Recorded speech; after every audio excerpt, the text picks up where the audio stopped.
Hey Siva, can you hear me? Can you write yes in the question window if you can hear me? Because others are able to hear me. Cool. So Siva, can you write about yourself, like your experience level and where you are from?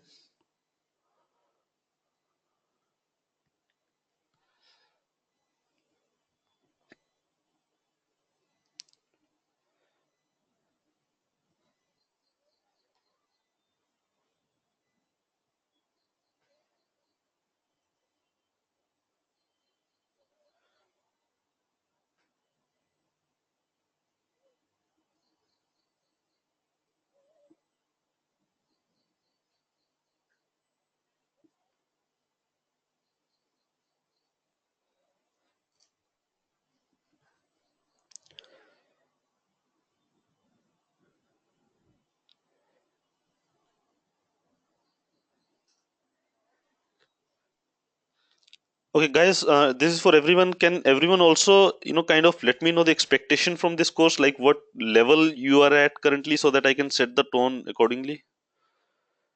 Because I'm sure we have a kind of mix of students here, right? Students who don't know anything about big data. There are some students who know some details about Hadoop. So it'll be better to know what exactly you are expecting from this. So because our original plan was to discuss a use case, but most of the students that I've seen here, they are interested in knowing what exactly big data is and how is it different from traditional systems and all. So it will be good to know what exactly the majority of the attendees are looking for.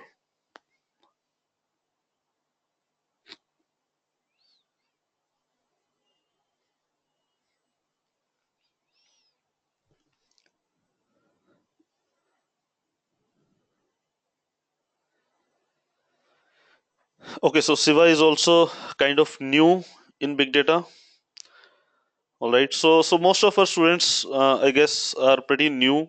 So it will be better to first discuss about what exactly big data is, and then probably, if time permits, then we'll go into details or deep dive into Hadoop and uh, technical concepts of Hadoop. So I think we have waited enough. Let's start with what exactly big data is. So I'll be looking at the question window, guys. If you have any question, please write, and I'll be replying accordingly. So let's start with understanding of what exactly big data is. So these were the objectives that I thought of originally, but let's see how far we can go. So first objective is what exactly big data is. Then we'll see how data analysis can help businesses. We'll talk about some examples that I have worked on in industry where we have provided some business insights to the customers using big data analysis. And then we'll see what are the limitations of existing solutions, why we need Hadoop, what was exactly the driving force behind Hadoop, and then we'll see what exactly Hadoop ecosystem is. What are the components that consist that make the Hadoop ecosystem work? Some Hadoop core components like storage and data analysis. So let's start with what exactly big data is. So big data, as the name suggests, it's just a terminology which kind of talks about data that exceeds the processing capacity of your conventional database systems. So we've all known RDBMS technologies for years now.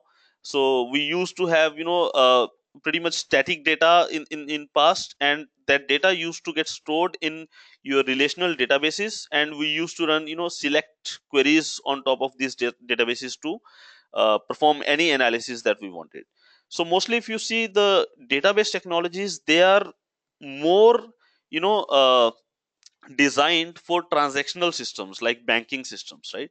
But for analytical use cases, the RDBMS technologies do not fit well because of the volume of data that analytics requires. So according to IBM, there are four properties of big data. One is your volume.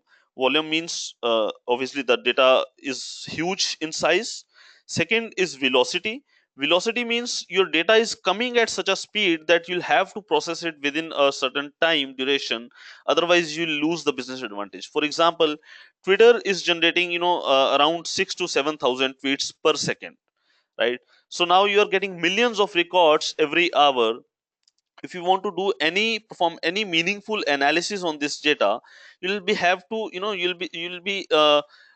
processing these millions of records every hour, because in the next hour you'll get next set of millions of records. So velocity of data is something which is very critical these days to handle. Then variety means now we have data coming in from many different sources, like we have text data. We used to have text data in the past, but now we have images, videos, XML documents. Everything is coming in the same systems, right? So we need a system which can handle all these things. So for example, in the past we just used to have select queries, and we used to filter data based on certain columns. Now just think about this. We have images today. Google has provided you image search. You can just upload an image and Google will give you results that are matching that image. Now, how do you do that? Can you do that in an RDMS? That's not possible, right? You cannot say where image is like this image. I mean, it has to have some name or some text, right? So, Hadoop is a technology which can help you achieve those kind of results where you want to process unstructured data, I would say. So variety of data is another thing. Then we have veracity of data. Veracity means accuracy of data. So someone doing social media reviews analysis might first have to think about how many reviews are actually valid, whether some machines are generating those reviews or actual humans are writing those reviews. So veracity is another important factor while you are taking business decisions based on your data analysis, right?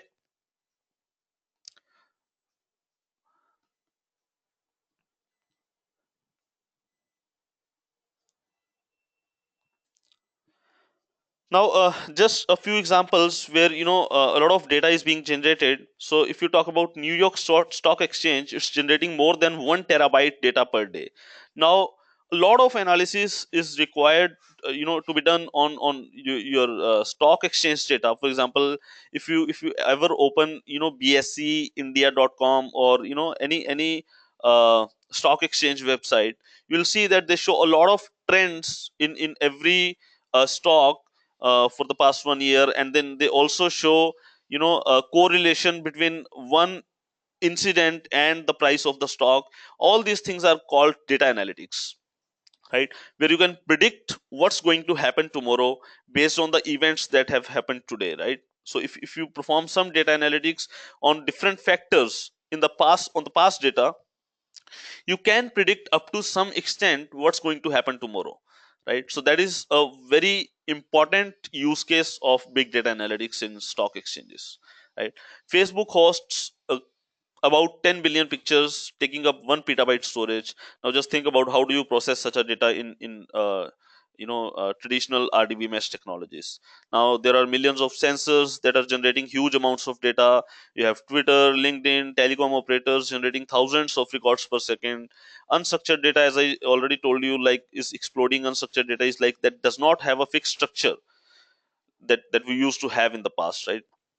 And world's information is doubling every 2 years. So it is quite evident that if you actually want to get any meaningful information out of this big data, you cannot rely on the existing technologies. You'll have to have some technology which can be scalable, which can work on terabytes, petabytes of data. So Hadoop is that one technology. We'll talk about Hadoop in a little while.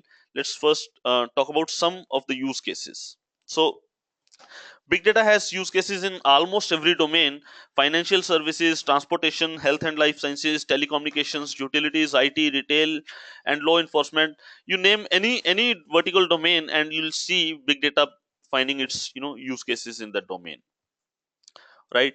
So, yep. So, talking about some particular use case, as I mentioned in the course description, also this class description, also that we'll be talking about a very selective use case, which is selective marketing. So let's talk about that use case at this point in time. Before we talk about Hadoop, let's talk about that use case. So selective marketing. is basically, targeted advertisement. So think about today's situation. When you watch television, almost everyone watching the same channel will see the same advertisement. Doesn't matter whether he is a potential customer for that particular brand or not, he'll be looking at the same advertisement. So this is called, like, you just kind of advertise to the mass, and then whoever is, potential customer will probably look at that ad and might buy your brand, right? But which is like kind of wastage, right? If you think about it, if you are targeting your ad to 1,000 people, it's possible that 500 of them or 600 of them are not even your potential customers, right? So now consider another scenario where, you have a history of everyone's, browsing data. So for example, let's say I know that these 1,000 people have been browsing this kind of websites in past 1 week. Okay. Now, if I have that information, let's start with one person. If I have browsing history of one person, I probably know a lot about that person, right? So let me go to next slide first. Yep. So customer profiling is that one aspect of selective marketing. You look at the behavior of the customer from some of the data that customer has generated. So browsing history is, you might be thinking, how do you get the browsing history of a person, right? So obviously, I mean, it's present in the browser of that particular user, but at the same time, if you think about the internet service provider of that customer, he also knows what websites this customer is visiting, right? So you I mean, the internet service provider can sell this service to other brands, right? Where the other brands can figure out their potential customers using the data from the internet service provider. Okay. So what they can do is, now let's talk about that one customer. So if you know the browsing history of one customer, you can manually figure out what he is interested in. If he's visiting sports websites, probably he will buy some sports equipment in the coming days, right? If he's visiting, let's say, pizza website, he is a potential customer for Domino's or Pizza Hut, right? So if you know about browsing history of one person, it's obviously easy for you. You can manually figure out what exactly is the ad that you should be sending to that customer. But now think about millions of customers, right? So when you have millions of customers, obviously you cannot do it manually. You need some kind of, software or technology which can find it for you. So that particular use case is a big data use case where Hadoop fits in, right? So you have millions of customers, you have browsing history of millions of customers. Now you want to figure out which customer is a potential customer for other brands, right? Now you stitch this particular data, the profile of the customer, with the streaming data, which is, for example, now you can buy a service from, let's say, Airtel, where Airtel will let you know about the profiles of the customers, and at the same time you can buy a service from Tata Sky, and Tata Sky will let you know which channel is being watched by those subscribers, right? And now if you combine these two, if you stitch these two things together, you can always send the targeted advertisements, right? For those 500 customers who were visiting the sports websites in past 7 days, you can send Reebok ad or Adidas ad, right? And for those 1,000 customers who were visiting, let's say, food related websites in the past 1 week, you can send Domino's ad. So I mean, this is not being done as of now. We don't have that, in place, but that is the future. I mean, that's what, where, big data analysts are already working on. Closed loop decision making is like when everything is happening automatically, there is no manual intervention.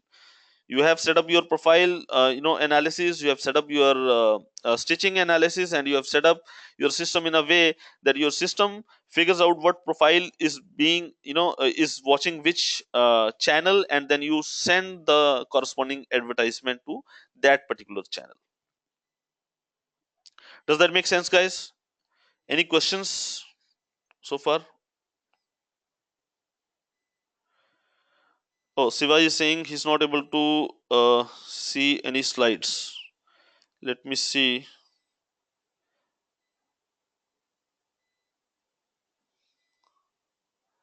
All right, let me stop and start my screen sharing again. Probably that might solve the problem.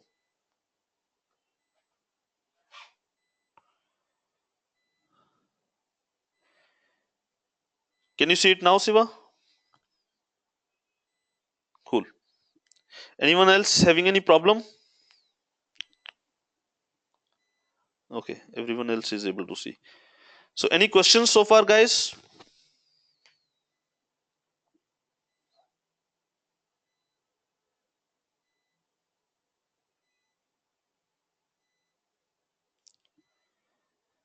So, Shruti has a question. What are demographics? Okay, so demographics is basically, it's about the location of your customer. So, for example, whenever you subscribe to any internet service provider, you also give your location, right? So, your internet service provider knows about where exactly you are living, and based on that, also the advertisements that are being sent to you, they might change, right? So, demographics is basically the location of a customer. Psychographics is your behavior of the customer, basically. What exactly he thinks, what kind of things he's interested in.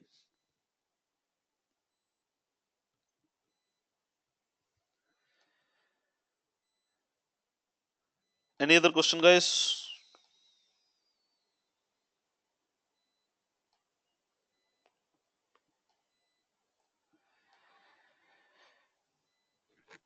All right, let's move to next slide. So here we have digital out of home advertising. So this was one of the projects that I worked on.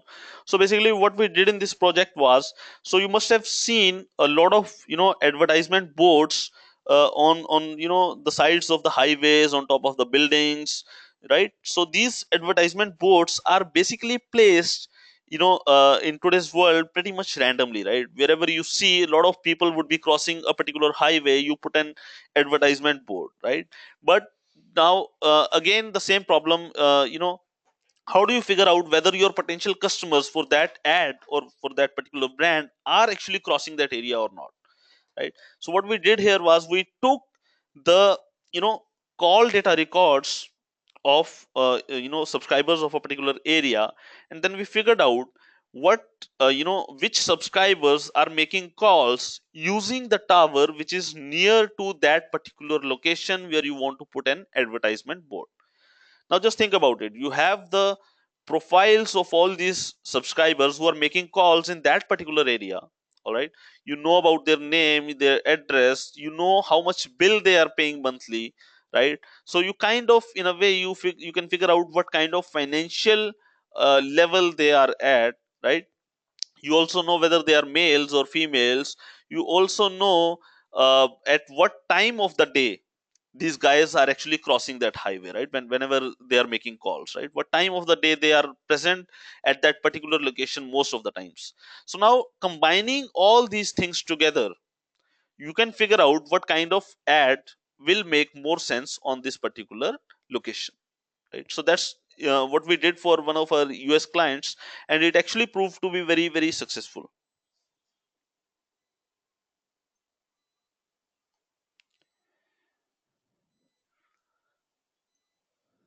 All right. So now we have kind of talked about some of the use cases at a high level. If anyone wants me to, dig a little more deeper into any of those use cases, I'm fine with that. Otherwise, we can talk about what are the limitations of the existing solutions, in doing all this analytics.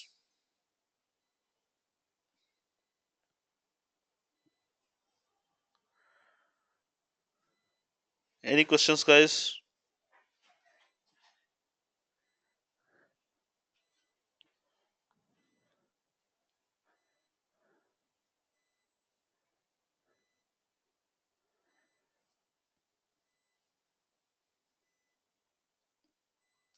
It's a little strange. I'm not getting any questions.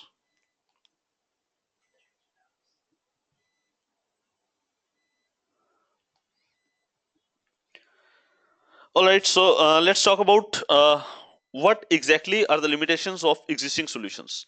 Now, look at this diagram. So you have instrumentation at the bottom.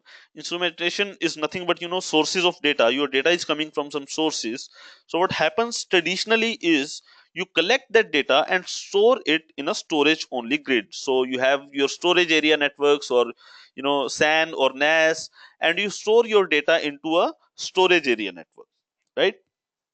And when you want to actually find some information from this data, you move that data to a compute grid, which is called ETL compute grid, right? And then you run your queries on that ETL compute grid and find out, I mean, extract the data that you are interested in, and then you basically use BI reports or interactive tools to display that data, right? But if you look at this diagram, 90% of your data doesn't even make it to the ETL compute grid. The reason is your data is huge. You cannot process all the data in ETL compute grid, and also transferring this data from your storage to the compute grid is a huge overhead, right? When you are talking about petabytes of data, you cannot transfer the complete data to be processed, right? And 90% of your data is not even being used for analytics, right?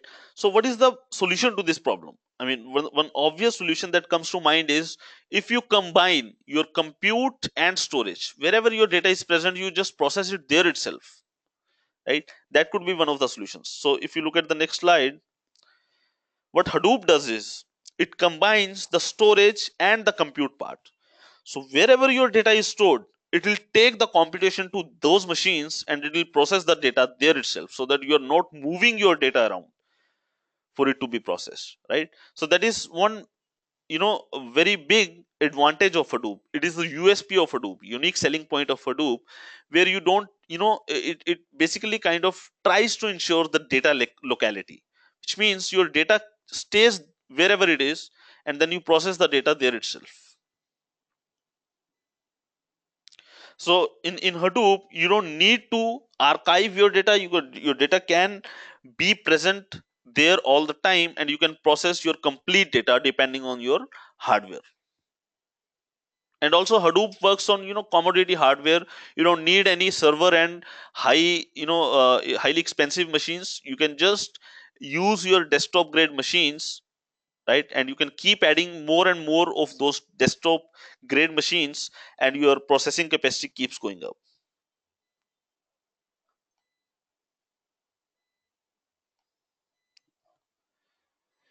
I hope I'm making some sense, guys.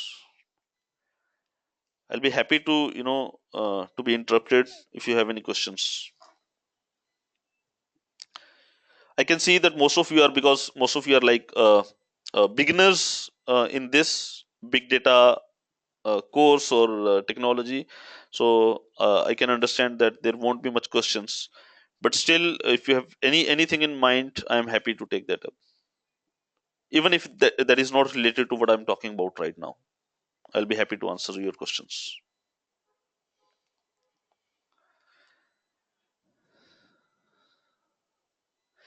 All right. So what exactly Hadoop is?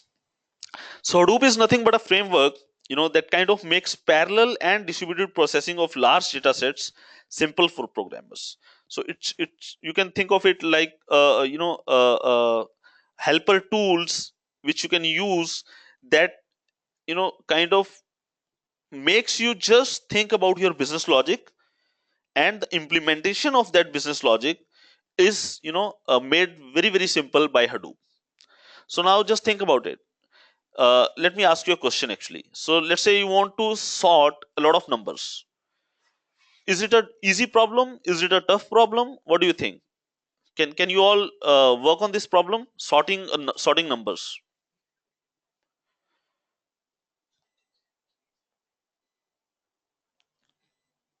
Okay, Nitin is saying it's simple. We have a lot of sorting algorithms and we can sort them.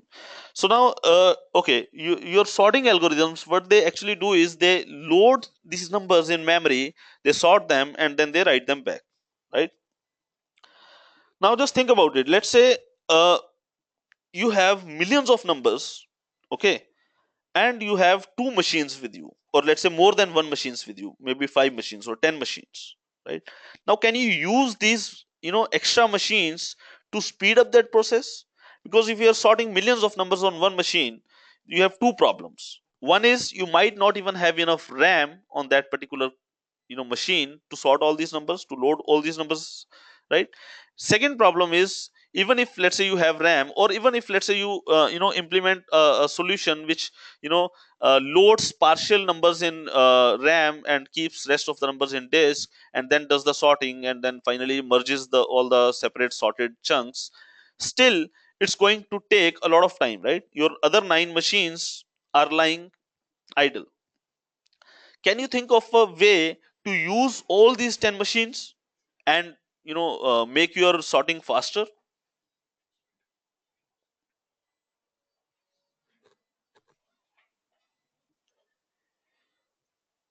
Nitin, anyone?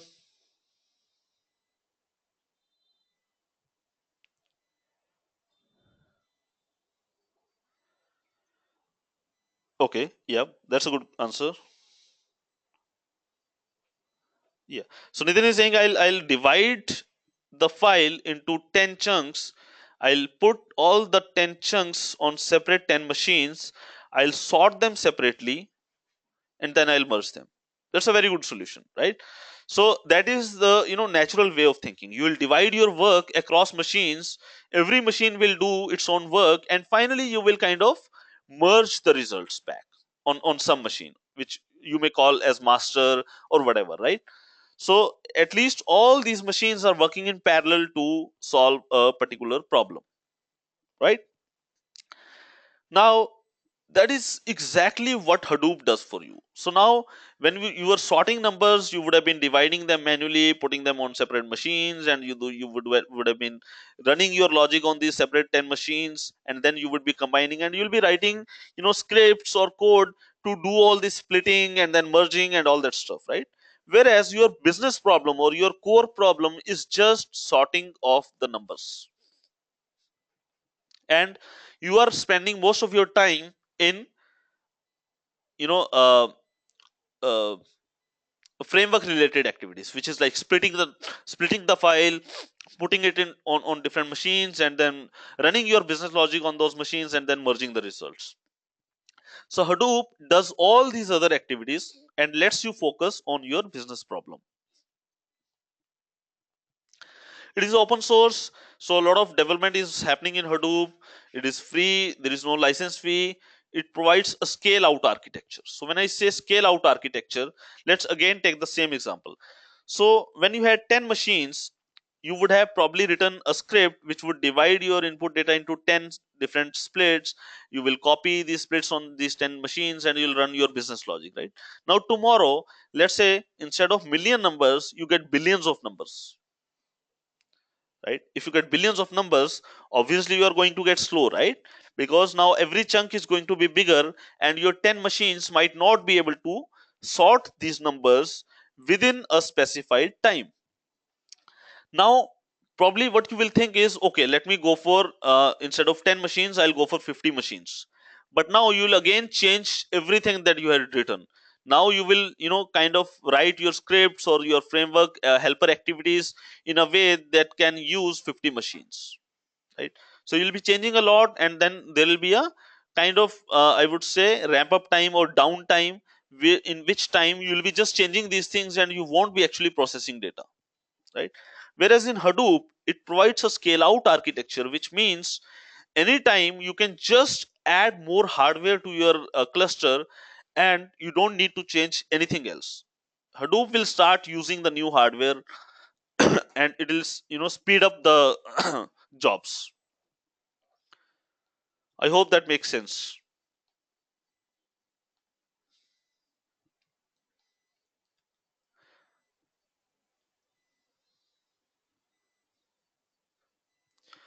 Guys, am I going too fast, too slow, or is it the right speed? Just let me know whatever you think about it.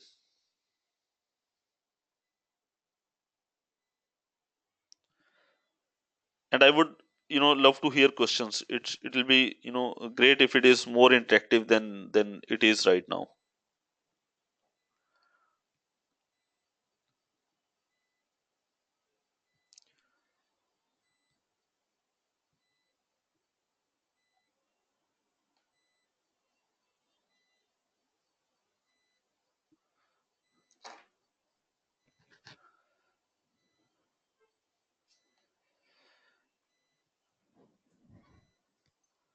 All right, so here we have a chart which talks about what are the differences between your RDBMS technologies and Hadoop. So if we talk about data types, in RDBMS your data is structured, right? You need to know the schema of your tables before you can actually put data. Whereas in Hadoop, your data is structured as well as unstructured. Processing wise, RDBMS provides very limited processing capabilities, whereas in Hadoop, your processing is coupled with the data, as we had already seen in one of the previous slides, right? RDBMS has a lot of standards and it is structured, whereas Hadoop is loosely structured. And as I said, it is open source. So there are no standards as such. People are contributing. There are a lot of features coming up. So there is no standard as of now in Hadoop. Schema in RDBMS, you need to know the schema when you are writing data, whereas in Hadoop, you can simply copy your files, plain files, whether it's image file, video file, text file, XML file, whatever it is. You can simply copy your file in Hadoop storage, which is called HDFS. We'll talk about it in a while. But you simply copy your file, and Hadoop doesn't even check what exactly is present in the file. For Hadoop, while you are storing the file, it's just a sequence of bytes. That's it, right? And when you actually read that data, at that time you need to know the format of the data so that you can process it accordingly, right? So this is one important feature of Hadoop. So that is the reason writes are also very fast in Hadoop, whereas in RDBMS writes are slow because it checks for the schema when you are writing data. Cost wise, RDBMS has a license fee, whereas Hadoop is free. Best fit use case, as I've already talked about it, for RDBMS is for OLTP, which is online transaction processing, whereas Hadoop is for analytical use cases.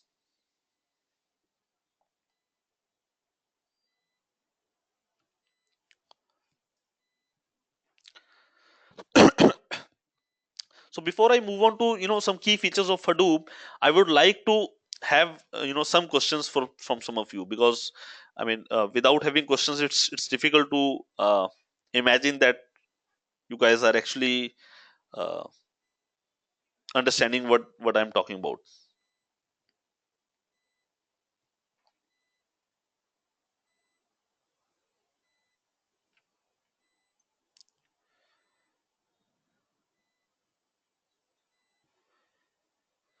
So Nitin is saying, isn't Hadoop an old technology? Isn't Spark going to replace Hadoop?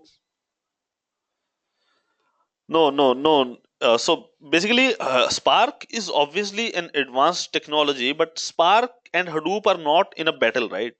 Spark is something that works in along with Hadoop. So Spark also runs on top of Hadoop. So Spark and MapReduce, you can say, have kind of a battle, which is again not entirely true. But Spark works on top of Hadoop. So Spark and Hadoop do not have any competition. Siva has a question. I just would like to know how Hadoop is spread across industries right now.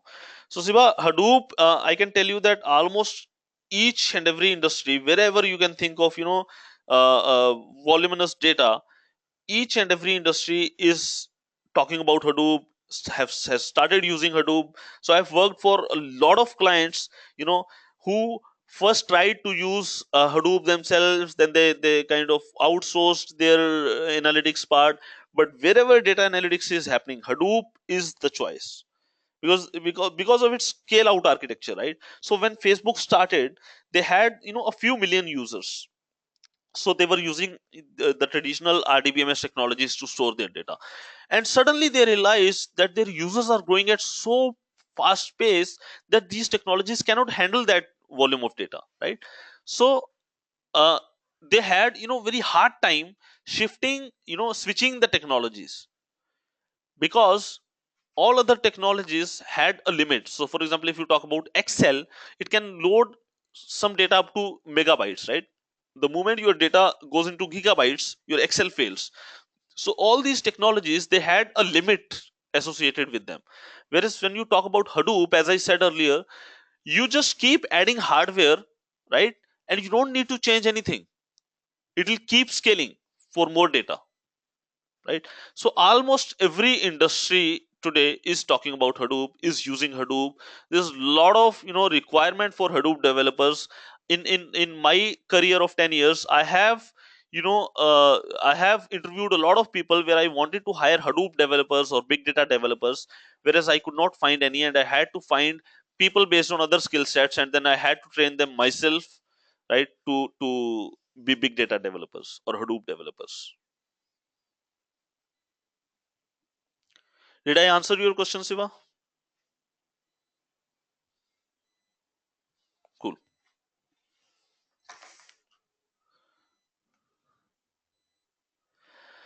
All right. So here are some of the key features of Hadoop. It is reliable because of its storage architecture, which is HDFS. I'll talk about that in a while. So HDFS is basically Hadoop distributed file system, which has a concept of replication factor. Or replication factor means whenever you are storing any data in Hadoop, it will keep multiple copies of the same data. Obviously it takes more disk space, but it makes it reliable. So if your replication factor is configured to be 2, that means every file or every block of a file will be present on at least 2 machines, which means even if one machine fails, you still have your data intact, right? It is economical because it is free, it is open source, it is scalable. As we have already talked about, you just keep adding machines and it will keep scaling for larger volumes of data. It is flexible, that also again we have talked about it, like it can handle unstructured data, structured data, semi structured data. So in that way it is flexible also,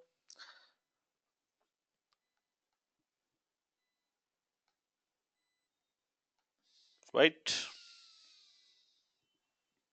And now we come to Hadoop ecosystem. So after talking about Hadoop ecosystem, yeah. So after talking about Hadoop ecosystem, let's take a break of 10 minutes and then we'll come back, right? Let's first talk about this slide. So this slide basically talks about the components present in the Hadoop ecosystem. So as you can see, there is Hadoop 1.0 and then Hadoop 2.0. So Hadoop 1.0, Hadoop 2.0 has replaced kind of Hadoop 1.0. So the major difference between these two is the Yarn cluster resource management. Okay, so in Hadoop 1.0, you had your Hadoop distributed file system, right? Which is basically the storage layer of Hadoop framework, and on top of that, you had MapReduce framework, which is the processing layer of Hadoop framework, right? And then on top of that, you had various other analytical utilities like Hive, Pig, and Mahout. Mahout is a machine learning, framework on top of Hadoop. Whereas in Hadoop 2.0, on top of HDFS, you have Yarn, which is a cluster resource management. Yarn is nothing but like a big data operating system. It is like it knows how many machines are there in the cluster, it knows how many cores are there in every machine, it knows how much memory is present with every machine, and it is kind of owner of all these resources. Whenever someone submits an application to be run on the Hadoop cluster, Yarn will decide which resources are to be given to that particular application. So in that way, it manages all the resources of the cluster, right? And then MapReduce framework is on top of Yarn. So MapReduce is again, kind of processing framework on top of Hadoop, right? Flume and Scoop, these are data import and export utilities. So Flume is used for importing streaming data into HDFS. So for example, if you want to import all the tweets coming from Twitter into your HDFS, you'll use Flume. Scoop is for importing and exporting structured data. Whenever, let's say, you have a lot of data in DBMS, okay, and you are shifting all the your data warehouse to Hadoop, you would like to import your old data into Hadoop also, right? So that you don't lose that data. So Scoop is something that can pull and push data from and to a DBMS, MySQL DB. Okay, Rajat is saying, what is Pig Latin? So Pig is, kind of a high-level language on top of MapReduce framework. So basically, MapReduce is a data processing uh, layer where you write your own code, right? Where you write your own code to process data. So MapReduce, we'll talk about MapReduce, what exactly is map and what exactly is reduce. We'll talk about that. But MapReduce is something where you write your own Java or Python code to solve your business problems. Whereas Pig is a layer on top of MapReduce where you write simple high level statements, and then Pig will convert those statements into MapReduce programs at the backend, right? So for example, if you just want to filter some data, right? In SQL, you would say select star from this table where, let's say, age is greater than 30, right? In MapReduce, if you want to write your own program, I mean, if you want to use MapReduce, you'll be writing your own program to do that. In the map function of that program, you'll be writing a Java code or Python code to specify that condition, right, where age is greater than 30. Whereas in Pig, you can simply use simple English like statements. Pig Latin is actually a language, just like any scripting language, right? And Pig will convert those statements into MapReduce programs at the backend, which will run on top of Yarn, right? Hive, yeah, Hive is again, just like a framework on top of MapReduce, where Hive provides you ability to write SQL queries. Just like Pig is a scripting language, Hive is like SQL queries. You can write SQL query, Hive will convert those SQL queries into MapReduce programs at the backend, and then they'll do the job. So it's just that at times when already defined functions and all that stuff in Hive and Pig are not sufficient to solve a business problem, then actually you go for writing your own MapReduce programs, because in MapReduce you have complete control over what you want to do. Okay. Shivam is saying, what is HBase? HBase is a kind of a database on top of Hadoop. Okay, HBase is kind of a key value pair database, no SQL database on top of Hadoop. Yeah, it is basically for fast random access to data. See, MapReduce, when you write MapReduce jobs, they have a property where they are highly fast based on your hardware, but they have high latency also. So when the MapReduce job starts, it takes a lot of time to start. So there is high latency, but once it starts, it does the job pretty quickly, right? But it cannot be used for real time applications. So for example, when you open a web page, you cannot be running a MapReduce job at the backend to serve the data, because it will be too slow for a user to wait. But HBase is a technology which can be used there.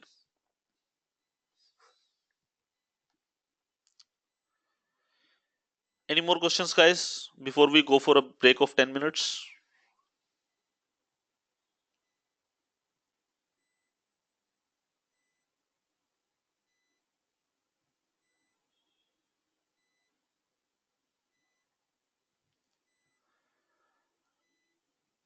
Nitin, Siva, Rajat, Shivam, Shruti, anyone? Sorry, I cannot take all the names. It'll kill the time of the break.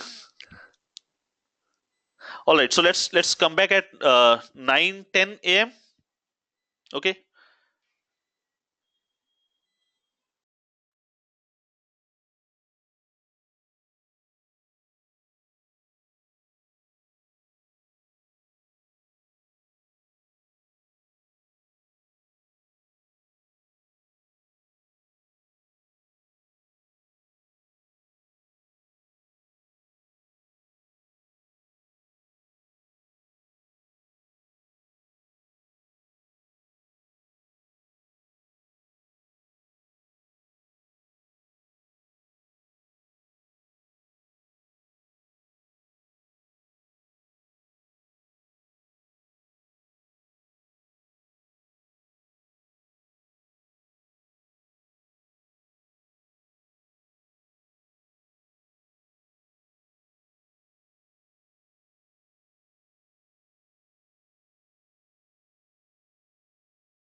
Hello guys, everyone back.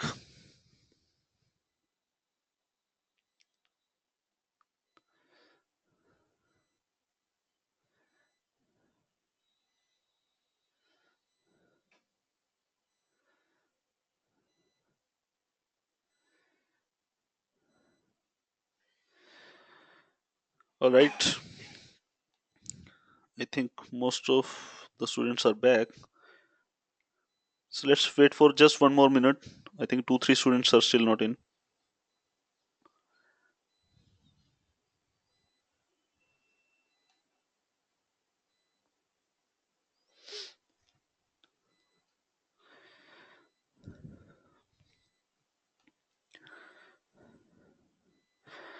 So guys, before I move forward, can you just give me a quick feedback? Like, is it like being helpful?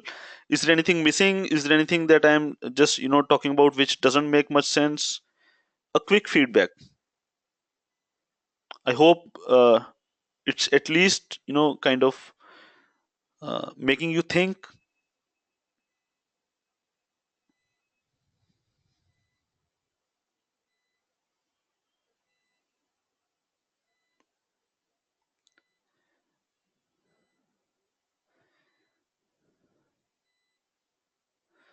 All right,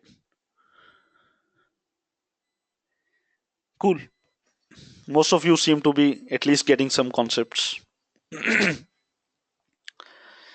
Cool. So now let's talk about Hadoop core components.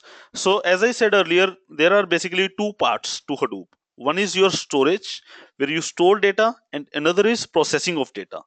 So the bottom layer here, if you see, is HDFS cluster, which is basically the storage layer of Hadoop, and the upper part is your Yarn, which is resource manager, and which is your processing part of your data.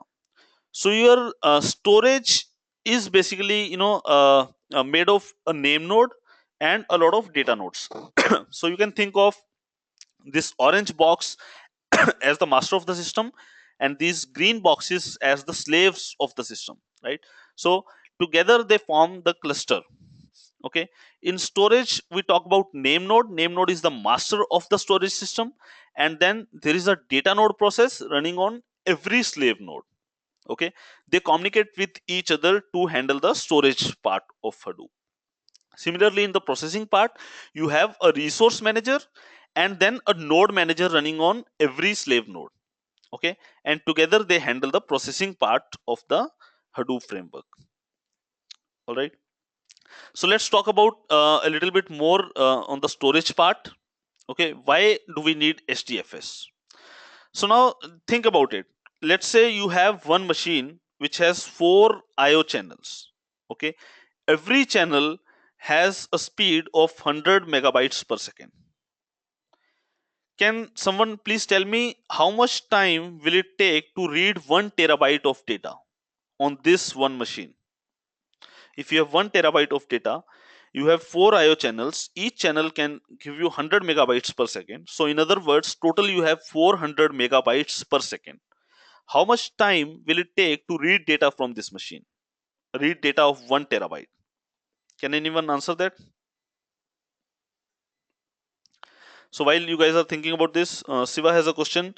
Is Yarn like a job tracker? Yes, Siva. So in Hadoop 1.0, we had a job tracker and then we had task trackers running on all the slave nodes, right? Whereas in Hadoop 2.0, this responsibility has been shifted to Yarn. Yarn is actually a resource manager which does the job of job tracker, which was being done by job tracker in Hadoop 1.0.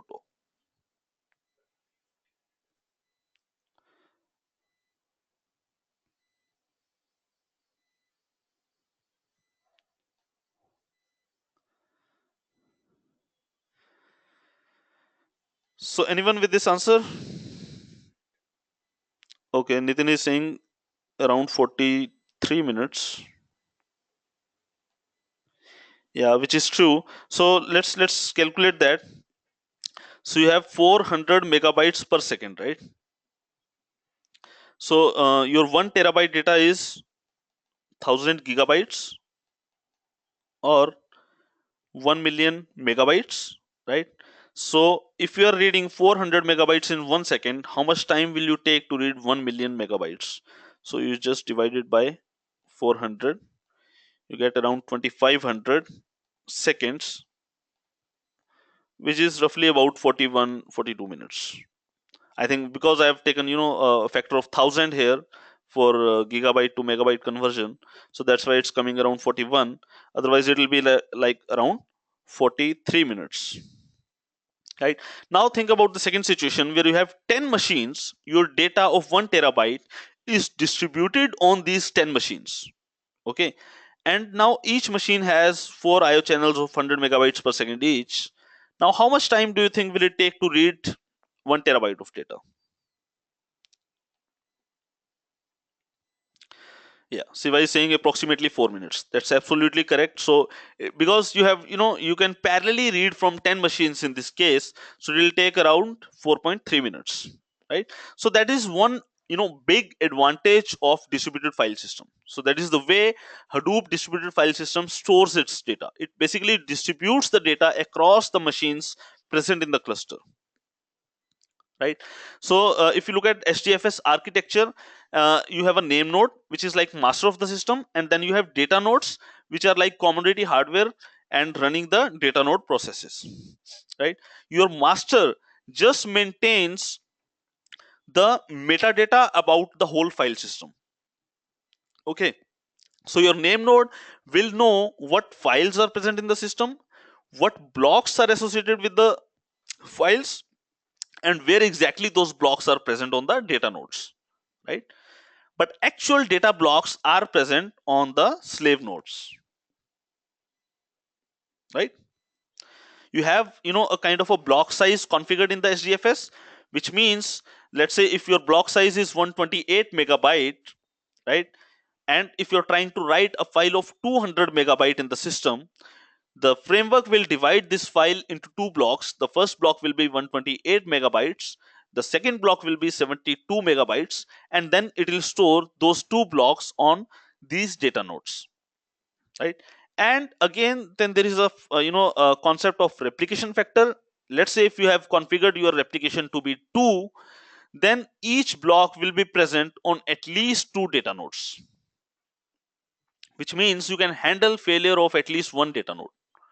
If one data node fails, your data will still be intact on other data nodes, right? So if you look at this picture, your name node, it maintains the metadata. So if you look at this part, this top right, this is the metadata. It knows that these two files are present, and replication of these two files is 2, and these are the data nodes where the blocks of these files are present, right? So slash foo slash data 0, it has 4 blocks. 1 2 3 are present on node number 1, 3 and 4 are present on node number 2. So if you just talk about block number 1, it is present on node 1 and node 4. Block 2 is present on node 1 and node 3. Block 3 is present on node 2 and node 1. Block 4 is present on node 2 and node 4. Now just think about it. Let's say data node 1 fails. You still have 1, 2, 3, 4, all these blocks intact on other 3 data nodes, right? Similarly, if any of the data nodes fail here, you still have your complete data intact. Does that make sense, guys?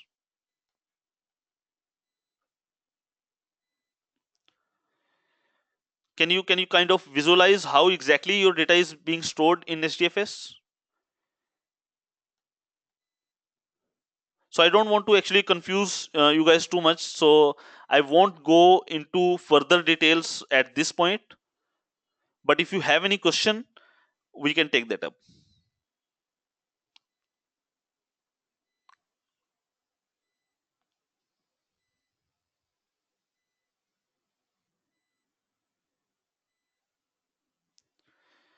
Okay, Nitin has a question. What happens if your name node fails? That's a very good question. So obviously in this case, if you see, if your name node fails, you lose all the metadata, right? That means you lose whole of your data because you don't know how to build your files back from the blocks that are present in the data nodes. Obviously your blocks are present, but you cannot rebuild your files. You cannot you don't have that information, like which blocks belong to which file, right? So in Hadoop 1.0 it was a problem, right, where name node was single point of failure, whereas in Hadoop 2.0 they've come up with name node high availability. So you can just think in your head that there are two name nodes here. Okay, if one name node fails, the other will take up, and both of them will will be looking at the same copy of the metadata at any given time. Okay, so SDFS high availability is introduced in Hadoop 2.0.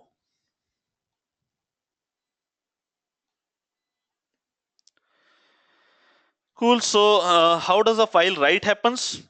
So here is the sequence of steps that happens when you write a file. So any client who wants to write a file in HDFS, first it will contact the name node. It will request that I want to create a file.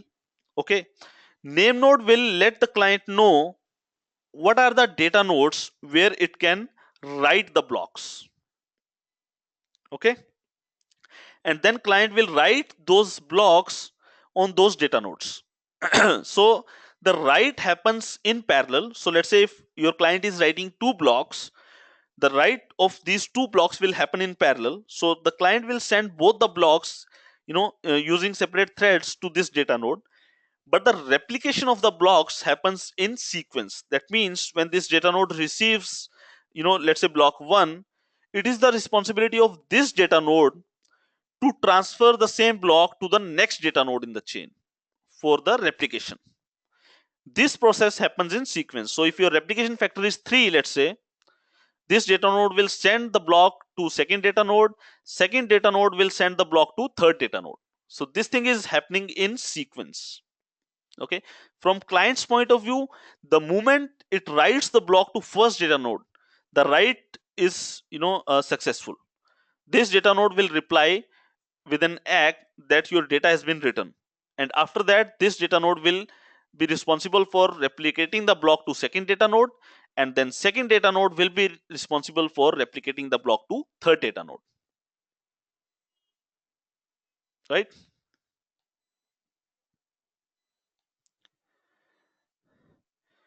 Similarly, when you are reading a file, you will first ask the name node about the locations of the blocks for a given file.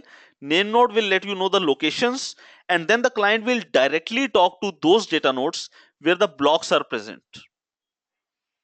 Okay, and it'll then get all the blocks, and in a way it'll get the complete file. Make sense, guys?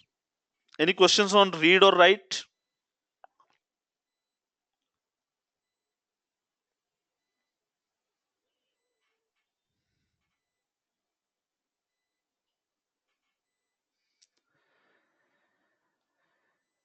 All right,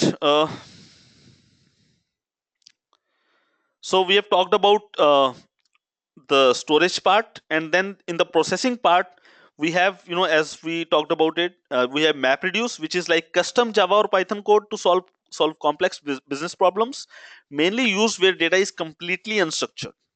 When you have structured data or semi-structured data, you would actually go for Pig or Hive, which are high level languages on top of MapReduce. Okay, you don't need to write your own code here. You can just write simple scripting queries or SQL queries to actually process your data.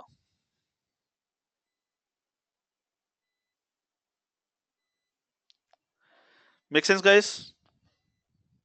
So I don't want to get into details of MapReduce here, because that will be like, for the beginners I'm sure it won't make much sense without talking about the details of SDFS and other Hadoop components like Yarn and all that stuff.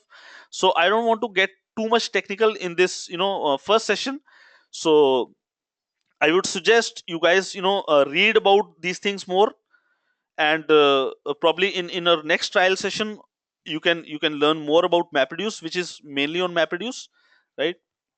But for now I would like to leave it to you guys to decide what you guys want me to cover in next 15 minutes or so.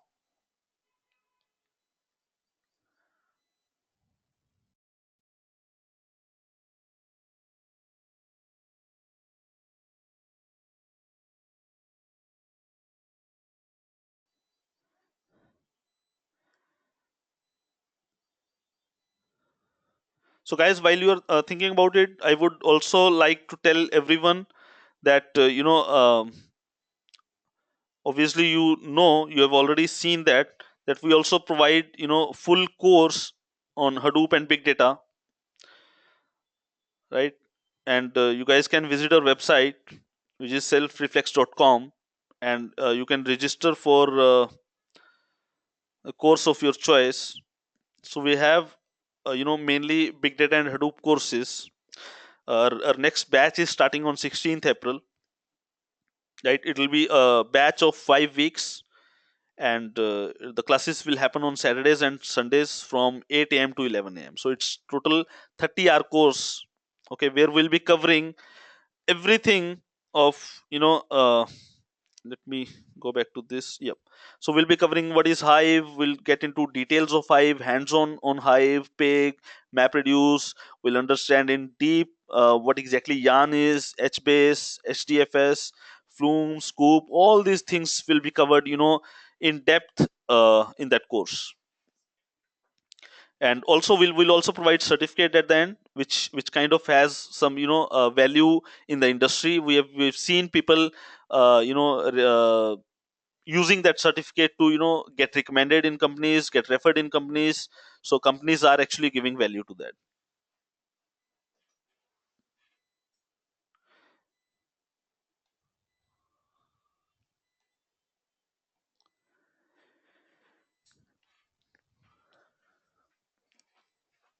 And obviously we have a YouTube channel also, where we are in the process of uploading more and more sample videos, right?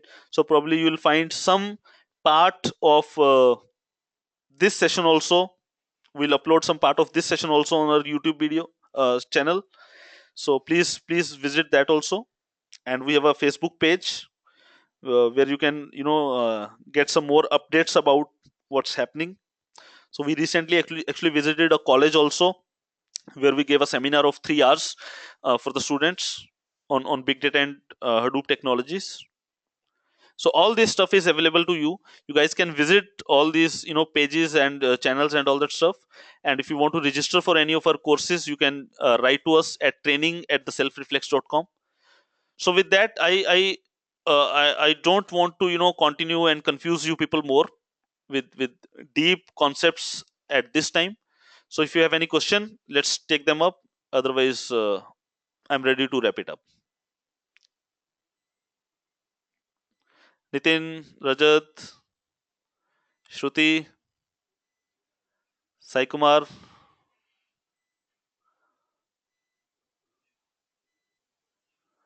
Siva. Yeah, Siva, go ahead.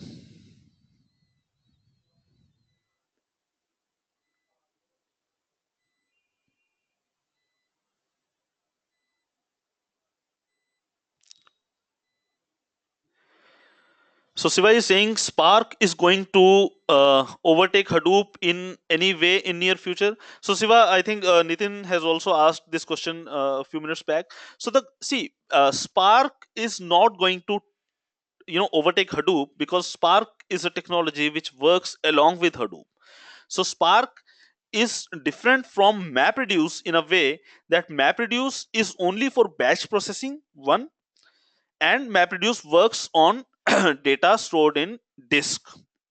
Okay, so every time you run a MapReduce job in Hadoop, it reads data from the disk, it processes it, and it writes the data back to the disk.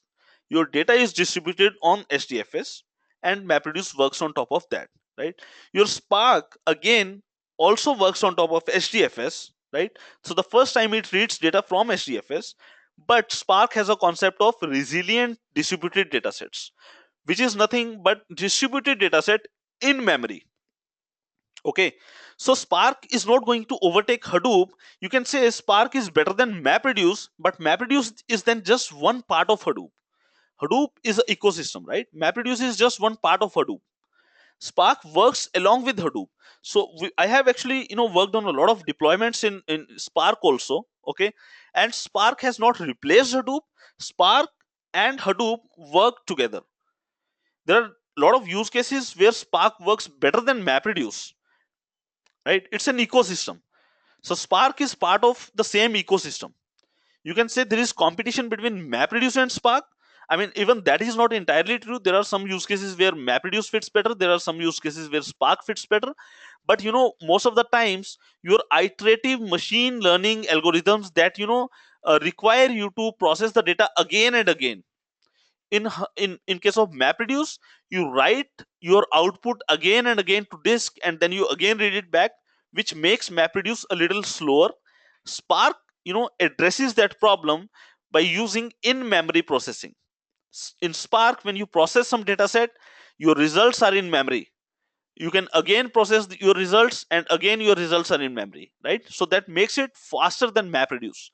But there is no competition between Spark and Hadoop. Okay, good.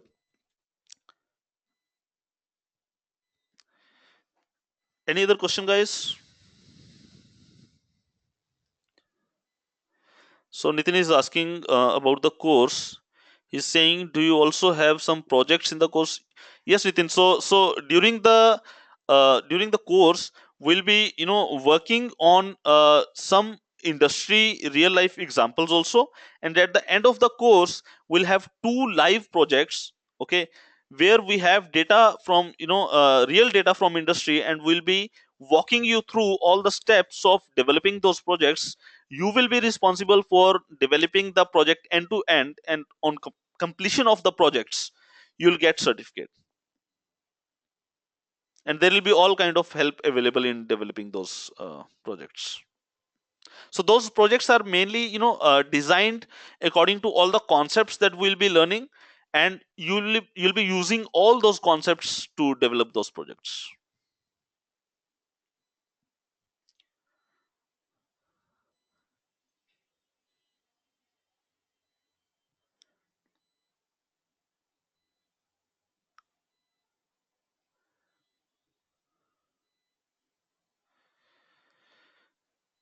Any more questions, guys?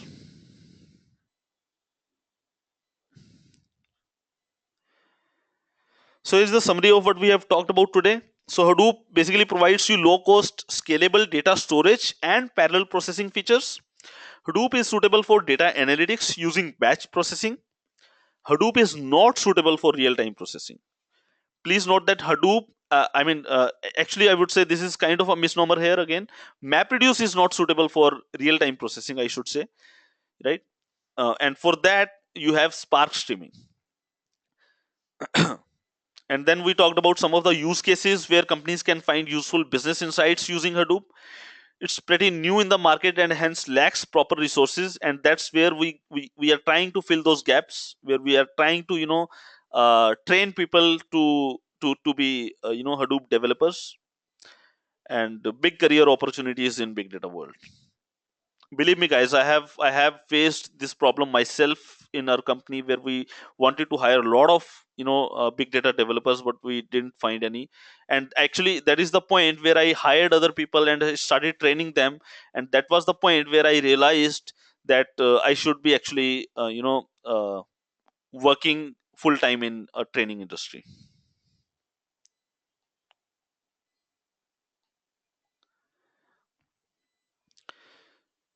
All right, so these are the channels through which you can reach us.